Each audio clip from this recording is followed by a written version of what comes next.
सर्वांना नमस्कार. आज आपण वर्ड आणि एक्सेलचा वापर करून एकाच वेळी हजारो ते लाखो नोटिसा किंवा पत्रव्यवहार कसे तयार करावे ते पाहूया, जेणेकरून आपल्याला वेळेची बचत होईल. नोटीस आणि पत्रचा फॉर्मॅट किंवा नमुना हा एकच असतो, फक्त आपल्याला नावात किंवा रकमेत बदल करायचा असतो. अशा वेळी एवढ्या सर्वांचे नोटिसा किंवा लेटर लिहिणे शक्य नसते. अशा वेळी काय करावं ते आज आपण या व्हिडिओमध्ये पाहू. सुरुवातीला वर्ड फाईल ओपन करून घ्यावी. वर्ड फाईल ओपन करून घेतल्यानंतर आपला जो काही नोटीस आहे किंवा नमुना आहे किंवा पत्र आहे तो टाईप करून घ्यावा. आता हाच नोटीस मला जवळजवळ 1200 ते 1300 लोकांना पाठवायची आहे. फक्त इथे त्यांचं नाव चेंज होईल, त्यानंतर इथे नाव चेंज होईल, इथे रक्कम चेंज होईल आणि इथे रक्कम चेंज होईल. अशा वेळी एवढ्या नोटिसा 1200 किंवा 1300 ग्रामस्थांना हाताने देणे शक्य नसल्यामुळे आपण या फॉर्म्युलेचा वापर करून हे करूया. चला तर मग सुरू करूया आता आपण. त्यानंतर आपण वर्डमध्ये हा नमुना टाईप करून झाल्यानंतर एक्सेल फाईल ओपन करून घ्यावी. एक्सेल फाईल ओपन करून घेतल्यानंतर जेवढे काही आपले रकाने आहेत तिथे हे फंक्शन लावून घ्यावे. आता पहिल्या रकान्यामध्ये F1 असं टाईप करा, त्यानंतर दुसऱ्या रकान्यात F2 असं टाईप करा, तिसऱ्या रकान्यात F3 टाईप करा, चौथ्या रकान्यात F4 टाईप करा. पुढे जेवढे कॉलम असतील तेवढ्या कॉलमनुसार तुम्ही F4, F5, F6 असे फॉर्म्युले तयार करून टाईप करू शकता. त्यानंतर हे आहे अनुक्रमांक, हे आहे मालमत्ता धारकांचा नंबर, हे आहे त्यांचे नाव आणि हे आहे घरपट्टी पाणीपट्टीची रक्कम. आता जवळजवळ 1200 जणांना मला ही नोटीस पाठवायची आहे. अशा वेळी ही नोटीस हाताने लिहिणे शक्य नाही. शक्य असले तरी खूप वेळेची बचत होत नाही, खूप वेळ वाया जातो. अशा वेळी आपण आता वर्डमध्ये ही नोटीस 1200 जणांना कन्वर्ट कशी करता येईल हे पाहूया.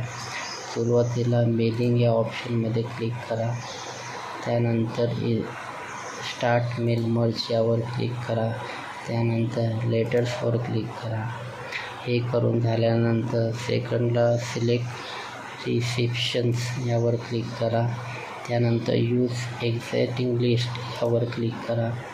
त्यानंतर आपली एक्सेल फाईल कुठे आहे ती फाईल पहिले आपण शोधून घेऊया. आता माझी फाईल ही आहे, ही एक्सेल फाईल आहे. ही एक्सेल फाईल ओपन करून घेऊ. एक्सेल फाईलमध्ये 3 शीट दाखवत आहेत, पण माझी माहिती ही पहिल्या शीटमध्ये असल्यामुळे त्या पहिल्या शीटला क्लिक करून ओके करा. ओके करून झाल्यानंतर आता आपल्याला इन्सर्ट मर्ज फील्ड या ऑप्शनवर क्लिक करायचे आहे. आता इथे F1, F2, F3, F4 असे फंक्शन दिसतील. आपण जे एक्सेल फाईलला फंक्शन लावलेले आहेत, हे बघा, हे एक्सेल फाईलला ते इथं ओपन झालेले आपल्याला दिसतील. सर्व व्हिडिओ काळजीपूर्वक पहा, स्टेप बाय स्टेप पहा. जर काही ऑप्शन मिस झाले तर आपल्याला नोटीस तयार करताना अडचण येऊ शकते. आता हे F1 फॉर्म्युला कुठे लावायचा आहे ते पाहूया. आता मला F1 फॉर्म्युला इथे लावायचा आहे. लिटिगेशन क्रमांक म्हणजे प्रत्येकाला वेगवेगळा क्रमांक द्यायचा आहे. आता एक्सेल फाईल ओपन करून मी तुम्हाला दाखवतो. हे बघा, हे जो क्रमांक आहे, प्रत्येकाचे अनुक्रमांक आहेत, ते मला प्रत्येकाला लावायचे आहेत. अशा वेळी मग आता परत वर्ड फाईलमध्ये जा आणि इथे क्लिक करून मग इन्सर्ट मर्जमध्ये जाऊन F1ला क्लिक करा.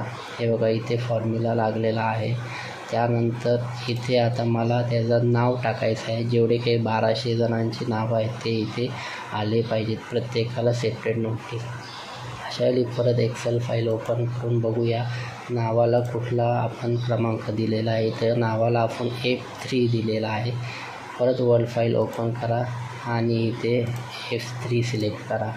इथे आता आपला नावांचा फॉर्म्युला लागलेला आहे. आता इथे पण आपल्याला कोणाला नोटीस द्यायची आहे त्याचा इथे नाव आले पाहिजे. त्यासाठी परत इन्सर्ट फील्डमध्ये जाऊन F3 फॉर्म्युला लावा. F3 नावाचा फॉर्म्युला लावून झाल्यानंतर इथे देखील मला ज्याला नोटीस द्यायची आहे त्याचं नाव आलं पाहिजे. त्यासाठी परत आपण इन्सर्टमध्ये जाऊन F3 असा फॉर्म्युला लावा. त्यानंतर इथं त्या नोटीसधारकाची जेवढी रक्कम आहे तेवढी रक्कम आली पाहिजे. त्यासाठी आपण कुठला कॉलम निवडायचा आहे ते बघूया. आता इथे ही जी रक्कम आहे ती त्या नोटीसमध्ये आली पाहिजे. यासाठी आपण F4 हा फॉर्म्युला लावलेला आहे. तर इथं F4 असा सिलेक्ट करा. परत इन्सर्ट मर्जमध्ये जाऊन F4 सिलेक्ट करा.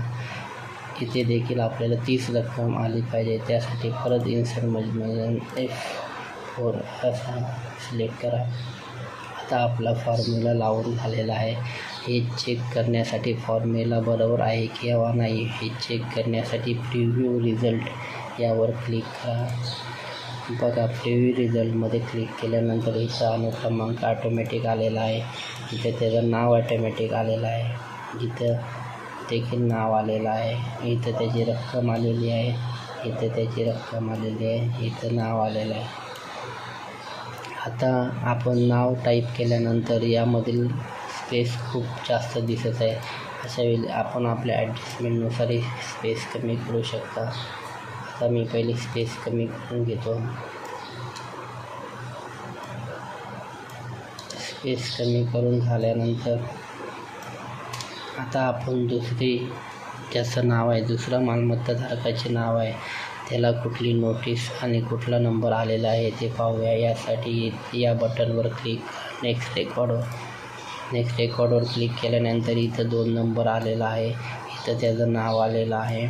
इथं त्याची रक्कम आलेली आहे. इथं देखील नाव आलेलं आहे. आता आपण एक्सेल फाईलमध्ये जाऊन चेक करूया की जे नाव आपण नोटीसवर आलेलं आहे ते रक्कम आणि नाव बरोबर आहे का. 2 नंबरला सोमा जैतू भगत आहे आणि 1871 त्याची घरपट्टीची रक्कम आहे. हे 2 नंबरला सोमा जैतू भगत आणि घरपट्टीची रक्कम 1871 आणि हा अनुक्रमांक 2 आलेला आहे. आपल्याला जर घरपट्टीधारकाचा मालमत्ता क्रमांक जरी टाकायचा असेल तरी आपण टाकू शकतो. यासाठी F2 हे सिलेक्ट करा. वेगवेगळ्या पद्धतीच्या वेगवेगळ्या अशा नोटीस आणि पत्रव्यवहार असतात. जसं तुमचा नमुना आहे, जसं तुमचा मायना आहे तसं तुम्ही त्या सेट करू शकता. सर्व फॉर्म्युले सेम आहेत. फक्त हे जे फॉर्म्युले आहेत हे फक्त इथे ॲडिशनल जर आपले रकाने वाढले तर इथं तुम्ही रकमा वाढवू शकता. आता परत आपण वर्डमध्ये जाऊन बाकीच्यांच्या ज्या नोटीस आहेत त्या चेक करूया. हे बघा, जसं मी पुढं जाते तर त्यांची नावं आणि रकमा ह्या बदलत जात आहेत. पूर्ण माहिती झाल्यानंतर हे ऑटोमॅटिक एक नोटीस तयार केल्यानंतर 1200 जणांच्या नोटिसा तयार झालेल्या आहेत. आता नोटीस तयार झाल्यानंतर फिनिश अँड मर्ज या ऑप्शनवर जायचं. एकतर आपण त्या 1200 जणांची प्रिंट काढू शकतो किंवा एडिट इंडिव्हिज्युअल डॉक्युमेंटला जाऊन ती सेव्ह करू शकतो. एकाच वेळी 1200 जणांच्या प्रिंट करणे शक्य नसते. कधी कधी प्रिंटर बंद होतो, कधी कधी लाईट जाते.